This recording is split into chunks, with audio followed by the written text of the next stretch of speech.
Kazakhstan, Russia, Uzbekistan എന്നീ രാജ്യങ്ങളിലെ മികച്ച ഗവൺമെന്റ് മെഡിക്കൽ യൂണിവേഴ്സിറ്റികളിലേക്ക് കുറഞ്ഞ ചിലവിൽ MBBS പഠനത്തിന് 24 സ്റ്റഡി അബ്രോഡ് സ്പോട്ട് അഡ്മിഷൻ സൗകര്യം ഒരുക്കുന്നു. സെപ്റ്റംബർ ഇൻടേക്കിലേക്കുള്ള കോഴ്സിലേക്ക് വിദേശ സർവകലാശാല പ്രതിനിധികൾ നേരിട്ടെത്തി അഡ്മിഷൻ നടത്തുന്നു. July 29 Hyatt Regency Thiruvananthapuram, July 31 Radisson Blu Ernakulam, August 2 Gokulam grand Kozhikode. വിശദ വിവരങ്ങൾക്ക് ബന്ധപ്പെടുക 9001900156 8000800120.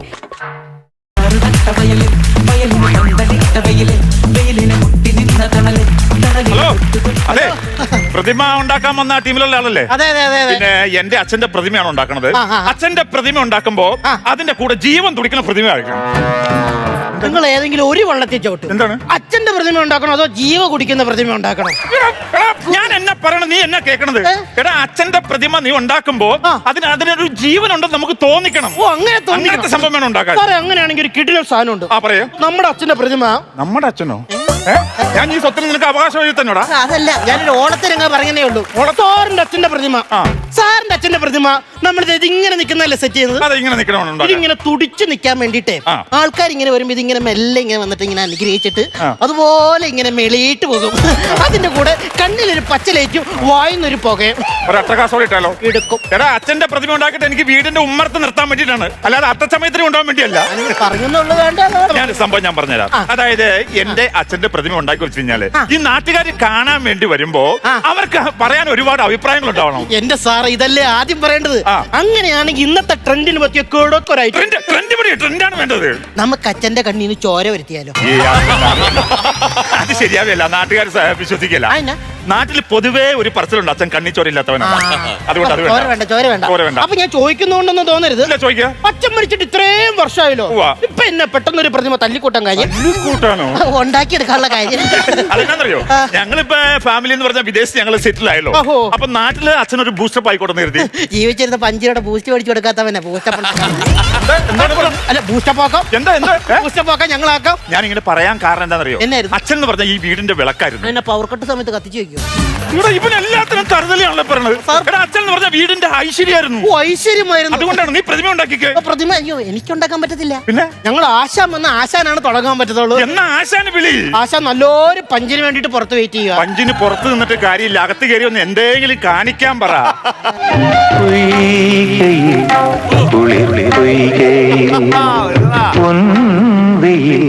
നീരാടും നേരം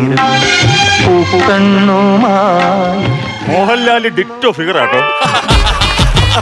ആശാൻ ഇത് എന്നെ കാണിക്കണ ആൾക്കാർ പറയത്തില്ലേ മോഹൻലാലാണെന്നോ? മോഹൻലാലാന്നല്ല, നിങ്ങളുടെ തലിക്ക് ഓളാന്ന്. ആശാൻ ഇത്ര നേരം എവിടെയായിരുന്നു? ഇവിടെ ഒരു കല്ലിടിയിലുണ്ടായിരുന്നു. ആരുടെ കഞ്ഞിയില്? കഞ്ഞിയിലോ? പിന്നെ ഇവിടെ ഒരു വീടിന്റെ തറക്കല്ലിടിയിലുണ്ടായിരുന്നു. വീടിന്റെ തറക്കല്ലിട്ട് തറന്നാ മതിയോ? ഇവിടെ ഒരു പ്രതിമ ഉണ്ടാക്കുന്ന കേസ് ഏറ്റിട്ടില്ലേ? ഒന്നാത്ത നിങ്ങൾ ഉണ്ടാക്കി അത് കത്ത് വരത്തില്ല. അതിന്റെ കൂടെ കൃത്യസമയത്തെങ്കിലും ആശാൻ ഒന്ന് വന്ന് കയറട്ടെ. ഇതെന്താണ്? ആരാണ്? എനിക്ക് മനസ്സിലായില്ല എന്താ സംഭവം. ഞാൻ ഇവന്റെ ആശാൻ ശില്പി. അയ്യോ, ശില്പിയാണോ? ഞാൻ വെറ്റിത്തിരിക്കുവായിരുന്നു. സോറി, പരിചയപ്പെടാൻ മറന്നുപോയി. എന്താണ് പേര്? രാവുണ്ണി. കേട്ടോടാ രാവുണ്ണി. പറ പ്രതാപചന്ദ്ര. രാവുണ്ണി എന്ന് പറഞ്ഞാൽ എനിക്ക് ഓട്ടോമാറ്റിക്കലി പ്രതാപേന്ദ്രൻ കയറി വരും. അതാണ് കുഴപ്പമില്ല. രാവുണ്ണി, ഞാൻ ഒരു കാര്യം പറഞ്ഞോട്ടെ. ഈ പ്രതിമ ഉണ്ടാക്കാൻ ഞാൻ നിങ്ങളെ തന്നെ ഏൽപ്പിച്ചെന്നറിയോ? ഞങ്ങളെ കുറിച്ച് അന്വേഷിച്ചു കാണില്ല. അന്വേഷിച്ചിട്ടാണ് നിങ്ങൾക്ക് ഈ പണി ഞാൻ തന്നിരിക്കുന്നത്. അന്വേഷിച്ചിട്ട് ഈ പണി തന്നെങ്കിൽ ഇത് നമുക്കുള്ളൊരു പണിയാ. അയ്യോ, പറഞ്ഞു പേടിപ്പിക്കല്ലേ. എന്താ നിങ്ങൾ അവിടെ സംഭവം? ഒന്നുമില്ല. ഞാനേ നിങ്ങളുടെ ഒരു വർക്ക് ഞാൻ കണ്ടു. അയ്യോ ഈ രവണച്ചെന്ന് കണ്ടെന്നോ? അതായത് കൊച്ചിയിലെ ഇന്റർനാഷണൽ സ്റ്റേഡിയം ഇല്ലേ, ക്രിക്കറ്റ് സ്റ്റേഡിയം, അവിടെ നിങ്ങൾ ഒരു സാധനം ഉണ്ടാക്കി വെച്ചിട്ടില്ലേ? എന്നതാ ഉണ്ടാക്കി വെച്ചേക്കണത്? കിട്ടില്ലം ഫിഗർ, അജു വർഗീസിന്റെ ഉക്കിരം ഫിഗർ. അജു വർഗീസ് ഈ ക്രിക്കറ്റ് കളിക്കാരന്റെ ജേഴ്സി ഒക്കെ ഇട്ടിട്ട് ബാറ്റും പിടിച്ച് നിൽക്കണില്ലേ? അത് ഉക്കിരനായിട്ടുണ്ട്. ആശാനെ, ഈ അജു വർഗീസിനൊക്കെ നിങ്ങൾ ഇത് എപ്പോ പോയി ഉണ്ടാക്കി? എടാ, സച്ചിൻ ടെണ്ടുൽക്കർ. ഞാൻ കൊള്ള പറയാട്ടോ, അത് ഞാൻ പോയി കണ്ടിട്ട് ഡിറ്റോ ഫിഗറാണ് കേട്ടോ അജു വർഗീസിന്റെ. അത് നിങ്ങളുടെ വിനയം, പക്ഷേ ഡിറ്റോ അജു വർഗീസ് ആണ്. എനിക്കതല്ലേ സംശയം. ഈ ക്രിക്കറ്റ് കളി സ്റ്റേഡിയത്തിന്റെ ഫ്രണ്ടിൽ നിന്നാണ് അജു വർഗീസ് ജേഴ്സി ഇട്ട് ബാറ്റും പിടിച്ച് നിൽക്കാൻ കാരണം? എന്താണ് ആലോചിക്കട്ടെ. ആലുവായ്ക്കടുത്താണല്ലോ അജു വർഗീസ് താമസിക്കുന്നത്. അത് തന്നെയല്ല സെലിബ്രിറ്റി ക്രിക്കറ്റിൽ അജു വർഗീസ് ഉണ്ട്. ഓ അത് ആ ലോജിക്കാണ്. പിന്നെ അത് മാത്രമല്ല അമ്മ പറഞ്ഞായിരുന്നു. അജു വർഗീസിന്റെ അമ്മ പറഞ്ഞു. അജു വർഗീസിന്റെ അമ്മയാണോ? പിന്നെ മലയാള സിനിമയിലെ അമ്മ സംഘടന പറഞ്ഞായിരുന്നു. എന്നാന്ന്? ആശാൻ അമ്മ സംഘടന ആശാൻ അമ്മ സംഘടനയിൽ എന്നോ പിടിപാടാന്നറിയാമോ? മോഹൻലാലൊക്കെ ആശാന്റെ അടുത്ത ആളാ. ആണോ? അയ്യോ ഞാൻ അറിഞ്ഞില്ല കേട്ടോ. അതെ മോഹൻലാലിനോട് പറഞ്ഞ ഒപ്പം നിന്നൊരു സെൽഫി എടുക്കാനുള്ള ഒരു അനുവാദം ഉണ്ടാക്കി തന്നെ. സമാധാനമായല്ലോ. എടാ എന്തിനാണോ ഇല്ലാത്ത കാര്യമൊക്കെ പറഞ്ഞു പിടിപ്പിക്കുന്നത്? ആശാനെ ഞാനൊന്ന് കേറ്റി വെച്ചതാ. കയറ്റി വെക്കുമ്പോ ഇറങ്ങാൻ പറ്റുന്ന പൊക്കത്തിലേക്ക് കയറ്റണം. അതെ പിന്നെ അതുപോലെ തന്നെ നിങ്ങളുടെ വേറെ സംഭവം ഉണ്ടാക്കിയത് ഞാൻ കണ്ടു. എന്നാണോ കണ്ടുപിടിച്ചിട്ട് വന്ന് ദൈവത്തിനറിയാം. ഏതാണ്? നിങ്ങൾ ആ വനിതാ തിയേറ്ററിന്റെ ഫ്രണ്ടിൽ ഒരു സാധനം ഉണ്ടാക്കി വെച്ചിട്ടുള്ള ഒരു പ്രതിമ. എടാ സ്പടികം റിലീസ് ചെയ്തപ്പോ നമ്മൾ ആട് തോമാ മുണ്ട് പറിച്ചടിക്കുന്ന സംഭവം ഉണ്ടാക്കി വെച്ചിട്ടുണ്ട്. അതാണ്. അത് ഡിറ്റായിരുന്നു. എങ്ങനെയുണ്ട് ഞങ്ങളുടെ വർക്ക്? കടലിലേക്ക് വല വീശുന്ന സംഭവം. ഒരു സ്ഫടികം കടലിലേക്ക് പോയ പോക്കേ. ഓട്ടറാ പോയി മീൻ പിടിച്ചെങ്കിലും ജീവിക്കട്ടെ. ഞാൻ ചോദിച്ചോട്ടെ ഇതൊക്കെ എങ്ങനെ ഉണ്ടാക്കുന്നു? ഇങ്ങനെയല്ല ഉണ്ടാക്കുമ്പോ ഇങ്ങനെ ആയി വരുന്നു ഓരോരോ സംഭവങ്ങൾ. വലിയ കാര്യങ്ങളൊന്നും. ഞാനൊരു കാര്യം ചോദിക്കട്ടെ. ചോദിക്കേ. ഈ അച്ഛന്റെ പ്രതിമ തന്നെ ഉണ്ടാക്കണം. പിന്നെ നമുക്ക് രണ്ട് കൊക്ക് ഇങ്ങനെ നോക്കിയിരിക്കുന്ന ഉണ്ടാക്കിയല്ലോ. അല്ല അതെങ്ങനെ ശരിയാവും? എനിക്ക് അല്ല അച്ഛനേക്കാൾ ഫിനിഷിങ് കൊക്കായിരിക്കും. എന്താണ് ഈ പറയുന്നത്? ഉള്ള കാര്യമാണ്. മൊയല് കൊക്ക് മയില് ആവതില്ലാത്ത ഇങ്ങനെ നിൽക്കുന്ന മാൻ ഇതൊക്കെ ആശ ഡിറ്റോ ആയിട്ടുണ്ടാക്കും. എന്താണ് അങ്ങനെ പറയണത്? ആശാന്റെ വീട്ടിൽ ഇതിന്റെ അച്ഛണ്ട്. അതിനകത്ത് സിമെന്റ് ഒഴിച്ചാൽ മതി. ഇത് ഇവിടെ അച്ഛന്റെ അച്ചിരിപ്പുണ്ട്. അച്ഛന്റെ അച്ഛോ? അച്ഛനുണ്ടെങ്കിൽ അച്ഛനെ അച്ചിലിട്ടുണ്ടാക്കാം. നിങ്ങൾ എന്ത് മെറ്റീരിയൽ ഉപയോഗിച്ചാണ് ഈ പ്രതിമ? ഞങ്ങള് സിമെന്റ് മണല് ഫൈബർ അങ്ങനെ എല്ലാം കൊണ്ടുണ്ടാക്കും. മെഴുകില്ലേ? മെഴുകില്ലേന്നോ? എല്ലാ സ്ഥലത്തൊക്കെ ആശാൻ ഉണ്ടാക്കി കഴിഞ്ഞ് കിടന്ന് മെഴുകണോ? മെഴുക എനിക്ക് മെഴുകിന്റെ പ്രതിമ തന്നെ എനിക്ക് ഉണ്ടാക്കി തന്നെ. മെഴുകിന്റെ പ്രതിമ തന്നെ വേണമെന്ന് ഇത്ര നിർബന്ധം തന്നെ. നല്ല ഫിനിഷിംഗ് ആയിരിക്കും മെഴുകൊണ്ട് ഉണ്ടാക്കി. അതുണ്ടാക്കാൻ അറിയാവുന്നവരുണ്ടാക്കുമ്പോൾ നിങ്ങൾക്ക് ഉണ്ടാക്കാൻ അറിയാൻ പാടില്ലേ? അറിയാലോ. ഞങ്ങൾ ഉണ്ടാക്കാൻ അറിയുന്നവരാണല്ലോ. അപ്പൊ ഞങ്ങൾ ഉണ്ടാക്കുമ്പോൾ നല്ല ഫിനിഷിംഗ് ആയിരിക്കും എന്നാണ് പറഞ്ഞു വന്നത്. അതേ സംഭവം. പിന്നെ ഞാൻ അച്ഛന്റെ ഒരു ഫോട്ടോ നിങ്ങൾക്ക് തന്നില്ലായിരുന്നു. അത് നോക്കിയിട്ട് വേണം നിങ്ങൾ അച്ഛനെ ഉണ്ടാക്കാൻ. പിന്നെ ഫോട്ടോ കാണാൻ അതുപോലെ തന്നെ പ്രതിമ ഉണ്ടാക്കണ്ട. അതല്ലേലും ഉണ്ടായില്ല. ചെറിയ വ്യത്യാസം വന്നോർത്ത് പ്രശ്നമില്ല. വലിയ വ്യത്യാസം വന്നോളൂ. ഫോട്ടോ നിങ്ങൾ ശ്രദ്ധിച്ചായിരുന്നോ? ഫോട്ടോയ്ക്കകത്ത് അച്ഛനൊരു മമ്മൂട്ടിയുടെ ഒരു ഫിഗറാണ്. ഈ പ്രതിമ ഉണ്ടാക്കുമ്പോൾ ഒരു കാര്യം ശ്രദ്ധിക്കണം. അച്ഛനെ നമുക്ക് റൈറ്റ് സൈഡിൽ നിന്ന് നോക്കി കഴിഞ്ഞാൽ മമ്മൂട്ടിയുടെ ബിഗ് ബി സ്റ്റൈലായിരിക്കണം അച്ഛന്റെ ഫേസ്. അതുപോലെ ലെഫ്റ്റ് സൈഡിൽ നോക്കി കഴിഞ്ഞാൽ കോട്ടയം കുഞ്ഞച്ചൻ പോലെ ഇരിക്കണം. അതുപോലെ ഫ്രണ്ടിൽ നിന്ന് നോക്കി കഴിഞ്ഞാൽ അച്ഛൻ രാജമാണിക്യം പോലെ ഇരിക്കണം. മനസ്സിലായോ? അല്ല ഈ അച്ഛന്റെ പ്രതിമ എന്തിനാ ഇപ്പൊ ഉണ്ടാക്കണേ ഇവിടെ? അത് ഞങ്ങൾക്ക് ലീവിന് വരുമ്പോൾ അച്ഛന്റെ ഫിഗർ ഒന്ന് കാണണം. അതിന് വേണ്ടിയിട്ടാണ്. അങ്ങനെ ഞാൻ എന്റെ അഭിപ്രായം പറയട്ടെ. പറഞ്ഞോ. നിങ്ങൾ ഇത്രയും പൈസ മുടക്കി അച്ഛന്റെ പ്രതിമ ഉണ്ടാക്കണ്ട. പിന്നെ നിങ്ങൾ ലീവിന് വരുമ്പോൾ സജി കൃഷ്ണൻ എന്ന് പറഞ്ഞ് മമ്മൂട്ടിയുടെ ഫിഗർ ചെയ്യുന്ന രാത്രി 5000 കൊടുത്താൽ അവൻ വന്ന് ഫിഗറും ചെയ്യും വിത്ത് മ്യൂസിക്.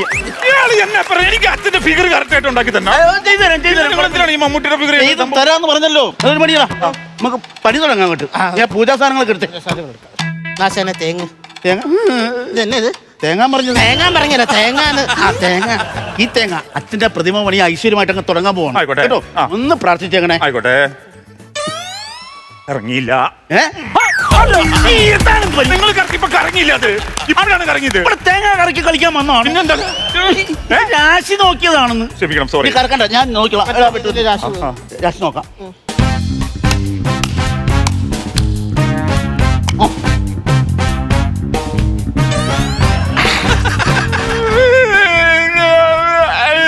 ഇതിനാണ് കാര്യങ്ങൾ തന്നില്ലേ? പിന്നെ ഞാനല്ല അമേരിക്ക. എന്താ സാറേ തേങ്ങാവെള്ളം കുറച്ച് എനിക്ക് തന്നില്ല.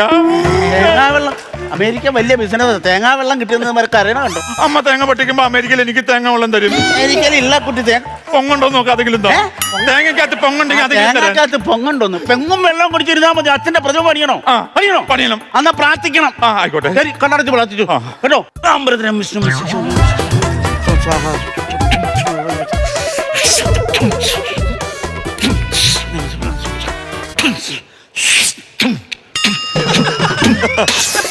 ഇത് വെടിക്കെട്ടാണോ അധികം മന്ത്രം ചൊല്ലിയതാണോ? വെടിക്കെട്ട് മന്ത്രം. തമ്പം കലക്കി. ഈ തേങ്ങാമുറി ഭദ്രമായിട്ട് സൂക്ഷിക്കണം. അതിനകത്തിനാ വൈകിട്ട് മാങ്ങാൻ കൂട്ടി ചമ്മന്തിരക്കാം. കഞ്ഞിയുടെ കൂടെ കിടക്കണം. ആയിക്കോട്ടെ. നിങ്ങൾ ഈ സംഭവം ഉണ്ടാക്കുന്നു. ഇവിടെ പ്രതിമ പണിയാൻ തുടങ്ങണ. അതായിരുന്നു. പോയി പണി തുടങ്ങും കേട്ടോ. അല്ല ഞാൻ കാര്യം ചോദിക്കട്ടെ, ഇത് നിങ്ങളുടെ ശിഷ്യനല്ലേ? പുള്ളിനെ കൊണ്ടാണോ നിങ്ങൾ ഈ പ്രതിമ ഉണ്ടാക്കിയിരിക്കുന്നത്? എന്റെ പൊന്ന് സാറേ, ശിഷ്യനാന്ന് പറഞ്ഞ അവനെ തള്ളിക്കളയാൻ പറ്റത്തില്ല. എന്നേക്കാൾ കിടിലൻ വർക്കാണ് അവന്റെ. ആണോ? പിന്നെ എന്നൊരു കാര്യം നിങ്ങൾ പൊക്കോ, ഞാൻ പുള്ളിനെ വെച്ച് ചെയ്തോളാം.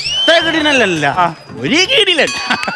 ആ, ശരി. സാധാരണ നിങ്ങൾ ഈ ശില്പിമാരുടെ കൂടെ ഞാൻ ഹിന്ദിക്കാരെയാണ് അധികം കണ്ടേക്കണത്. അയ്യോ എന്റെ കൂടെ ഹിന്ദിക്കാരുണ്ടായിരുന്നു. ഞാൻ പറഞ്ഞു വിട്ടു. അങ്ങനെ പറ്റി ഒരു ദിവസം മൈസൂർ കൊട്ടാരത്തിൽ നിന്ന് ഒരു വിളി, ടിപ്പു സുൽത്താന്റെ പ്രതിമ ഇവിടെ ഉണ്ടാക്കി കൊടുക്കണം. എനിക്ക് പോകാൻ സമയമുണ്ടോ? ഞാൻ ഈ ഹിന്ദിക്കാരൻ ശിഷ്യനെ പറഞ്ഞു വിട്ടു. അവൻ ചെന്ന് പ്രതിമ ഉണ്ടാക്കി ഒരാഴ്ച കഴിഞ്ഞപ്പോൾ കൊട്ടാരത്തിൽ നിന്ന് വീണ്ടും ഒരു വിളി. ഞാൻ ചെന്ന് നോക്കുമ്പോ കാണുന്ന കാഴ്ച, ഇവനുണ്ടാക്കിയ ടിപ്പു സുൽത്താന്റെ പ്രതിമയുടെ ചെവിയിൽ ഹെഡ്ഫോണും ചുണ്ടിനിടെ ഒരു കൂള് വിരിച്ചു. അന്ന് ഞാൻ അവിടെ നിന്ന് എന്റെ പൊന്നു സാറേ 4 കാലം പറിച്ചൊരു ഓട്ടോ വിളിച്ചു വയനാട് വന്നാ നിന്നത്. പിന്നെ ഞാനന്ന് ഓടിയ റൂട്ടിലല്ലേ ഇപ്പൊ ഹൈവേ വന്നത്. അതെ, അതോടെ നിൽക്കട്ടെ. പിന്നെ ഞാൻ ഒരു കാര്യം നിങ്ങൾ പറയാൻ മറന്നുപോയി. ഞാൻ അമേരിക്കയിൽ നിന്ന് ഒരു സാധനം കൊണ്ടുവന്നിട്ടുണ്ട്. ഞാൻ എങ്ങനെ ഇത് അങ്ങോട്ട് ചോദിച്ചു അമേരിക്കൻ സാധനം അടിച്ച് പ്രതിമ ഞാൻ തകർക്കും. കുറെ നാളായി വിദേശത്തെ. ആയിക്കോട്ടെ, കാര്യം കൂടി ഷെയർ ഇട്ട് അടിക്കണം. അയ്യോ കേട്ടോ, ഒന്നും തോന്നരുത്. ഇല്ല കുഴപ്പമില്ല. അല്ല ഇപ്പം അടിക്കുന്നതിന് കുഴപ്പമുണ്ടോ? അല്ല, അത് കുഴപ്പമില്ല. നിങ്ങളുടെ വർക്ക് കിടക്കണം, അതിന്റെ ഇടയ്ക്ക് അടിക്കാം. അത് വിഷയം കണ്ട, ഞാൻ മാത്രമേ അടിക്കുന്നുള്ളൂ. അവന് ഈ അമേരിക്കൻ സാധനം ഒന്നും അടിക്കില്ല. അടിക്കും, ഞാനും അടിക്കും. അടിക്കുന്നു ഞാൻ പറഞ്ഞു. നിൽക്കുമ്പോ ശിക്ഷണി നീ അടിച്ചാൽ നിന്നെ ഞാൻ അടിക്കും. ഇതൊക്കെ ഞാൻ അങ്ങനെയൊന്നും അടിക്കാൻ പറ്റുന്ന കേസല്ല. പിള്ളേർക്കൊന്നും അമേരിക്കൻ സാധനം അടിക്കണമെങ്കിലല്ലോ അതിനൊക്കെ വ്യക്തമായ സംഭവങ്ങൾ വേണം. ഇതെങ്ങനെ അടിക്കണം സാറേ? അതിങ്ങനെ കൈ പൊക്കിട്ട് കഷത്തിലടിക്കാം, ചെവിയുടെ ബാക്കിലടിക്കാം, അത് ഇഷ്ടംപോലെ എവിടെ അടിക്കാം. 24 hours ഇതിന്റെ ഗുണം നിൽക്കുന്നു. ഓടിച്ചിട്ടായിരുന്നല്ലേ? പിന്നെ നിങ്ങൾ എന്നാ വിചാരിച്ചേ? പെർഫ്യൂം കൊണ്ടാടിയടാ. വേണ്ട ആശാന്, അമേരിക്ക ഞാൻ എടുക്കാത്തില്ല. പിന്നെ വേറൊരു കാര്യം, ചെവി ഒന്ന് വന്ന് നോക്കണം. പ്രതിമയുടെ ചെവി മാത്രം ഇനി നോക്കിയാൽ മതി, ബാക്കിയെല്ലാം നീ കറക്റ്റ് ചെയ്ത് വെച്ചേക്കോണം. ഒപ്പിക്കാം. നീ ചെന്ന് ചെയ്ത് ഞാൻ വന്ന് ഫിനിഷിംഗ് ഒക്കെ ഞാൻ ചെയ്തോളാം. നീ പരിപാടി നടക്കും. അല്ല, ഈ സംഭവം ഇത് എപ്പ തീരൂത്? സാർ ഒന്നും പേടിക്കണ്ട. ഒരു 4 വരി പാട്ട് ഞാൻ അങ്ങ് ഇടും. ആ പാട്ട് തീരുമ്പോ സാറിന്റെ പ്രതിമ റെഡി. 4 വരി പാട്ടിലേക്ക് ഒരു പ്രതിമ ഉണ്ടാക്കി തീർക്കാൻ പറ്റുമോ? സിനിമ ഒന്നും കാണാറില്ലേ? ഒറ്റ പാട്ടിൽ ഒരു പെങ്കൊച്ചിന്റെ കല്യാണവും കഴിഞ്ഞ് അവള് ഗർഭിണിയായി പ്രസവിച്ച് കൊച്ചുകൾ ഓടി നടക്കും. അപ്പൊ ഒറ്റ പാട്ട് ഈ പ്രതിമയ്ക്ക് 4 വരി കൂടുതൽ. എന്നാ 4 വരി പാട്ടിട്ട് പണി തീരട്ടെ. കുമരമാശാരിക്ക് ശില്പകലയുണ്ടാക്കാം, ആട്ടുമരമണ്ണാച്ചിക്ക് മണ്ണിലൊരു തൂണാക്കാം. കുമരമാശാരിക്ക് ശില്പകലയുണ്ടാക്കാം, ആട്ടുമരമണ്ണാച്ചിക്ക് മണ്ണിലൊരു തൂണാക്കാം.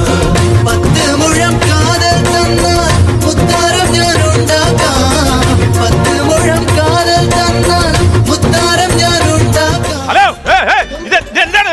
പാട്ട് തീർന്നു, സംഭവം റെഡിയായോ? അയ്യോ സാറേ, പാട്ട് തീർന്നു. സാറിന്റെ അച്ഛന്റെ പ്രതിമ റെഡി. ഓക്കെ, അപ്പൊ എനിക്ക് പ്രതിമ ഒന്ന് കേറി കാണാലോ? കേറി കാണ്. ജീവൻ തുടിക്കുന്ന പ്രതിമ റെഡി. ആശാൻ അതിനകത്ത് എനിക്ക് ഇഷ്ടപ്പെട്ടതെന്നറിയാമോ? ആശാൻ മറ്റേ കണ്ണിന്റെ വർക്ക് ഡിറ്റോ ചെയ്ത് വെച്ചില്ല. കണ്ണിന്റെ പീലി എങ്ങനെയുണ്ട്? അത് കിടക്കി. ആ ചെവിയിലെ രോമം സൂപ്പർ. പിന്നെ പുള്ളിയുടെ കൈ ഇങ്ങനെ കിടന്ന് ആടിയത് ശരിയാക്കി. ഹലോ, ഹലോ, എന്താണ് ഇത്? എവിടെയാണ് നിങ്ങൾ ഈ അച്ഛന്റെ തുടിക്കുന്ന പ്രതിമ ഉണ്ടാക്കി വെച്ചത്? ആരടി പൊക്കത്തി ഉണ്ടാക്കി വെച്ചേ? എവിടെ? ഇവിടെ ഞാൻ കാണുന്നില്ലെന്ന് പറഞ്ഞില്ലേ? കാണുന്നില്ല. തുടിക്കുന്ന പ്രതിമ ഇവിടെ കാണുന്നില്ല. ആ ജീവൻ തുടിച്ചപ്പോ ഇറങ്ങി ഓടിക്കാണു. വിളച്ചെടുക്കട്ടെ. അച്ഛന്റെ പ്രതിമ എവിടെയാന്ന് വെച്ചാൽ കറക്റ്റ് ആയിട്ട് പറ. എവിടെയാണ് അച്ഛന്റെ പ്രതിമ? നോക്ക്, എവിടെ അച്ഛന്റെ പ്രതിമ? പറ, അച്ഛന്റെ പ്രതിമ എവിടെ? പ്രതിമ എവിടാ? ആശാന്, എനിക്കൊരു അബദ്ധം പറ്റി. നമ്മൾ സാധാരണ പ്രതിമ ഉണ്ടാക്കി കഴിഞ്ഞ് വിളക്ക് വെച്ച് പ്രാർത്ഥിക്കത്തില്ലേ?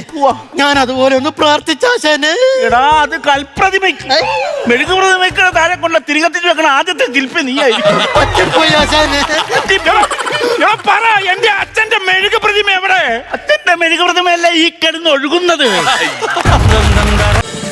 ഫ്ലവേഴ്സ് ഒരുക്കുന്ന കാഴ്ച വസന്തം യൂട്യൂബിൽ പ്രേക്ഷകർക്ക് ലൈവായി കാണാം. ഫ്ലവേഴ്സ് കോമഡിയിൽ ജോയിൻ ചെയ്യൂ, ആസ്വദിക്കൂ.